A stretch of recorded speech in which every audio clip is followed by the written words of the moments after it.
All dear students, welcome back. Today we are going for our second paper, paper second, practical exercise. This is our cover page of practical manual, certificate and index is here. The exercises are 1 to 19. First exercise, preparation of nursery beds. Second, methods of soil and water conservation.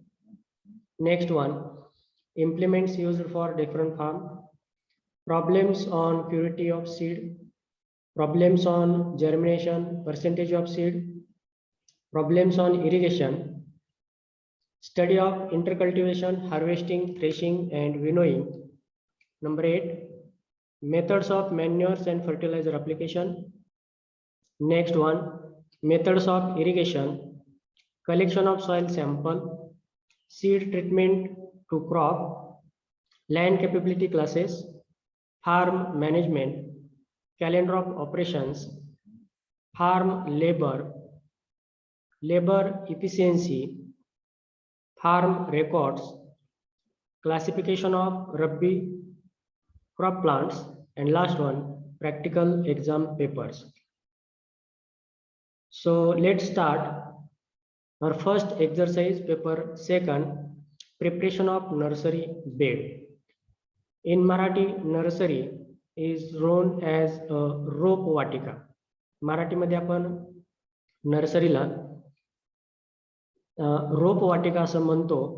आणि why it is essential to prepare, certain crops are there, those are firstly grown in the nursery and after preparation of main field these are transplanted from nursery to main field. म्हणजे काही ॲग्रोनॉमिक crops असे आहेत जे सुरुवातीला नर्सरीमध्ये त्याची रोपं तयार केली जातात आणि नंतर मेन फील्डमध्ये ते ट्रान्सप्लांट केले जातात.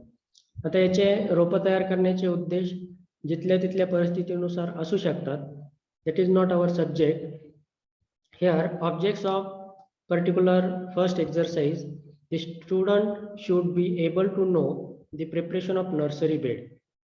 And next one, to study different type of bed, selection of site for preparing nursery bed. म्हणजे नर्सरी बेड म्हणजे काय, तो तयार कसा करायचा, त्याचे कोणकोणते प्रकार आहेत आणि साधारणतः जे नर्सरी आपल्याला तयार करायचे आहे ते नर्सरी तयार करत असताना तिथली जी जागा आहे किंवा कोणकोणते मुद्दे नर्सरी तयार करण्यासाठी लक्षात घेतले पाहिजेत, हा उद्देश या एक्सरसाइजचा आहे. Material required for the particular nursery preparation, that is the FYM, farm yard manure, spade, measuring tape ज्याला आपण मोजमाप म्हणतो, मोजमाप करण्यासाठी स्पेड म्हणजे खोरा, water can, iron plough for the ploughing and reserve for the preparation of bed. Then the definition of nursery is here. It is a place where seedlings or other material are raised for planting in field is known as a nursery. म्हणजे ही अशी जागा आहे ज्या ठिकाणी रोपं तयार केली जातात, त्या रोपांचा उपयोग लागवडीसाठी मेन फील्ड मध्ये केला जातो. Next one, point to be considered while selection of site.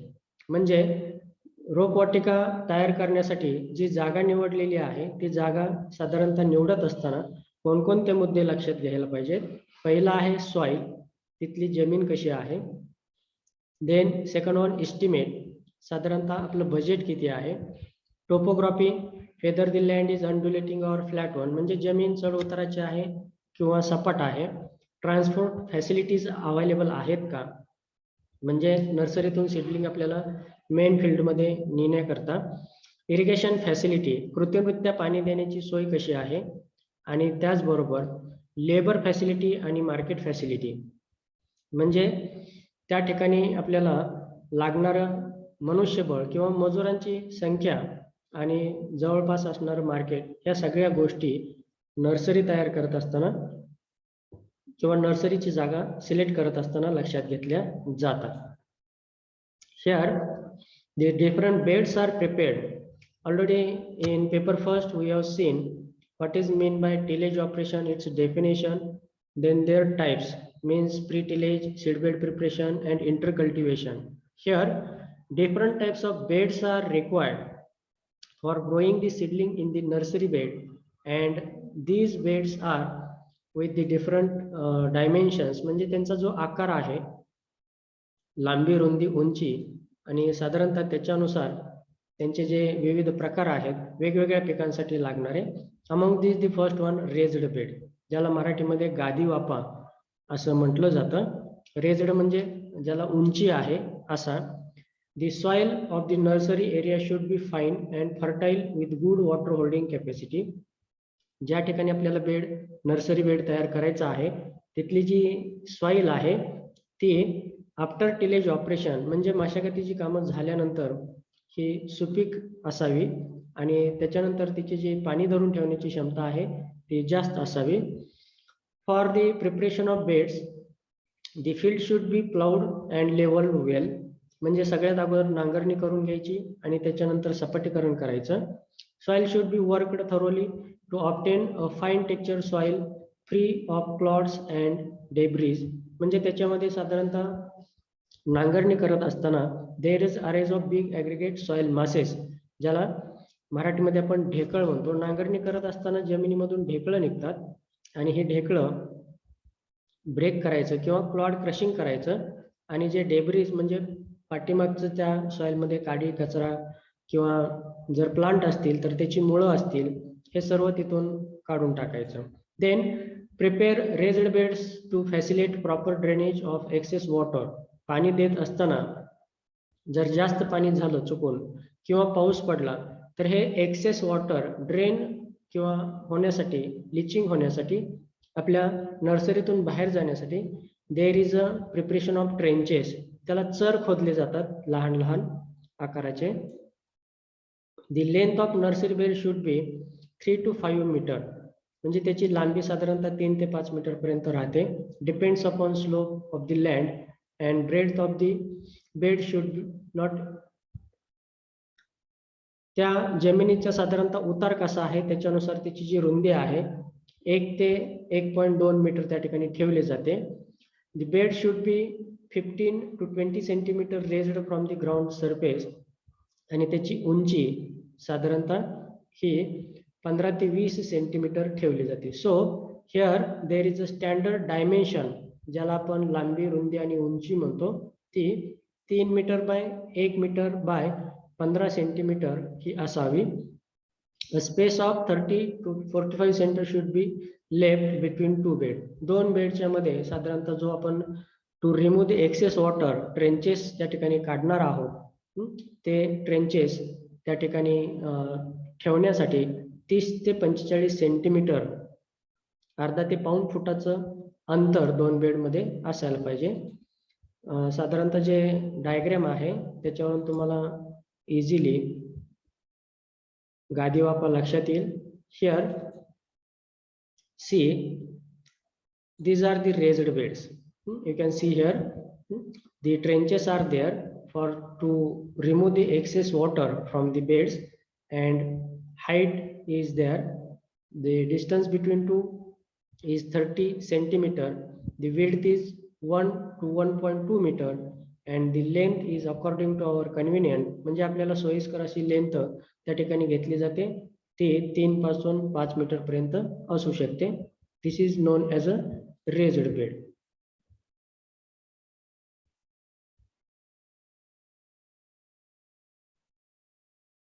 Second, that is the flat beds, ज्याला सपाट वाफे असं म्हटलं जातं. First, prepare the land by plowing and harrowing. Then, prepare the irrigation channels around the beds. साधारणतः जमीन नांगरली जाते, त्याच्यानंतर त्याचे क्लॉड क्रशिंग केलं जातं आणि भुसभुशीत केले जाते आणि त्याच्यानंतर पाणी देण्यासाठी त्याच्यामध्ये चॅनल्स त्या ठिकाणी किंवा आपण ज्याला पाण्याचे पाट म्हणतो किंवा दंड म्हणतो हे तयार केले जातात. Size of bed is 1.2 metre. width and length depends upon slope of land. म्हणजे त्याची जी साईज आहे किंवा डायमेन्शन्स त्याला आपण म्हणतो, तर साधारणतः त्याची जी रुंदी आहे 1.2 मीटर ठेवली जाते आणि जी लांबी आहे जमिनीच्या उतारानुसार आणि आपल्या सोयीनुसार त्या ठिकाणी ठेवली जाते. Distance between two beds is 0.5 metre. Distance for easy intercultural operations. म्हणजे दोन बेडमध्ये साधारणतः 0.5 मीटर म्हणजे अर्धा मीटरचं डिस्टन्स ठेवलं जातं अंतर मशागतीची कामं करण्यासाठी. We will see the diagram of flat beds.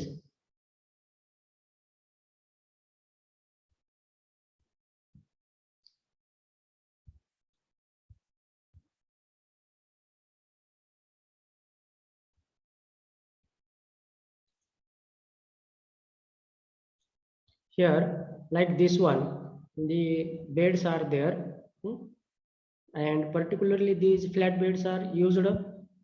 Those crop required a frequent irrigation, म्हणजे ज्याला वारंवार पाणी लागतं अशा पिकांसाठी हे बेड त्या ठिकाणी तयार केले जातात. Next one, ridges and furrow, ज्याला आपण सरी आणि वरंबा किंवा रिजेस म्हणजे उंचवटा आणि फरो म्हणजे खोलगट भाग, ज्याला मराठीमध्ये सरी वरंबा, मराठीमध्ये उलट बोललं जातं. या ठिकाणी रिजेस अँड फरो म्हणजे वरंबा आणि सरी, परंतु मराठीमध्ये त्याला उलट बोललं जातं, सरी वरंबा.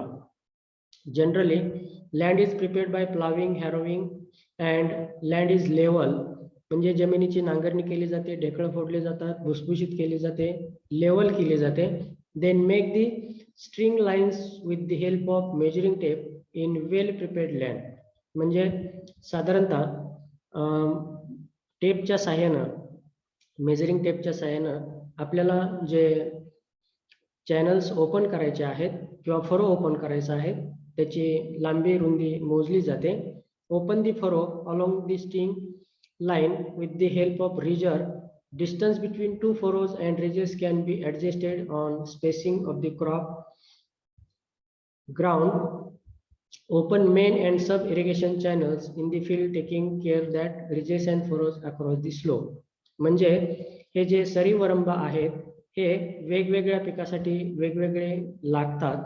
काहींचं 3 फूट अंतर असतं, काहींचं 2 फूट अंतर असतं. म्हणजे depending upon the type of crop there is a preparation of the particular ridges and furrows.